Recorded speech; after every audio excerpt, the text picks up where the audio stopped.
once again to Little Organized Life Coach with Love. അപ്പോൾ എൻ്റെ പുറകെ കേൾക്കുന്നത് ലവ് ബേർഡ്സിൻ്റെ കരച്ചിലാണ്. അപ്പോൾ പണ്ട് കുമാരനാശാൻ പറഞ്ഞ പോലെ ബന്ധുരെ കാഞ്ചന കൂട്ടിലാണെങ്കിലും ബന്ധനം ബന്ധനം തന്നെ ഭാര്യ. അവരെ നമ്മൾ അടച്ചിട്ട് വളർത്തുകയാണ്. എന്തായാലും അവർക്ക് സ്വാതന്ത്ര്യം ഇല്ല എന്നുള്ളതാണ്. അപ്പോൾ ഒരു മാരിറ്റൽ റിലേഷൻഷിപ്പിൽ പലരും ആഗ്രഹിക്കുന്നതാണ് ഭർത്താവ് അല്ലെങ്കിൽ ഭാര്യ എന്ന് പറയുന്ന ആളിനെ കൺട്രോൾ ചെയ്ത് നിർത്തണം എന്നുള്ളത്. ഈ കൺട്രോൾ എന്നുള്ള വാക്ക് നമ്മുടെ ന്യൂ ടെർമിനോളജിയിൽ നിന്നും മെല്ലെ മെല്ലെ എലിമിനേറ്റ് ആയിക്കൊണ്ടിരിക്കുകയാണ്. So that every one is thinking about freedom and many are now or they don't want to get married.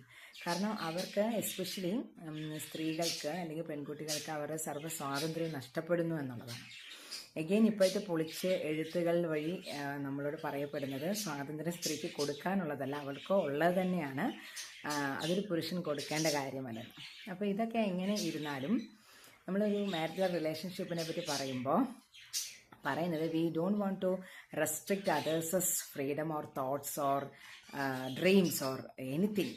ഒന്നിനെ നമുക്ക് തടയിടാനുള്ള അധികാരം നമുക്കില്ല. അതെന്ന് പറയുന്നത് വേറൊരു വ്യക്തിയാണ്, അല്ലേ? നമ്മുടെ സ്പൗസ് എന്ന് പറയുന്നത് വേറൊരു വ്യക്തിയാണ്, നമ്മളും വേറൊരു വ്യക്തിയാണ്. അപ്പോൾ let them be free and let them fly and let them hover in the sky. അവരിങ്ങനെ ചുറ്റിക്കറങ്ങട്ടെ, അവർ ഉയർന്ന് പറക്കട്ടെ, അത് നമുക്ക് അഭിമാനിക്കാം.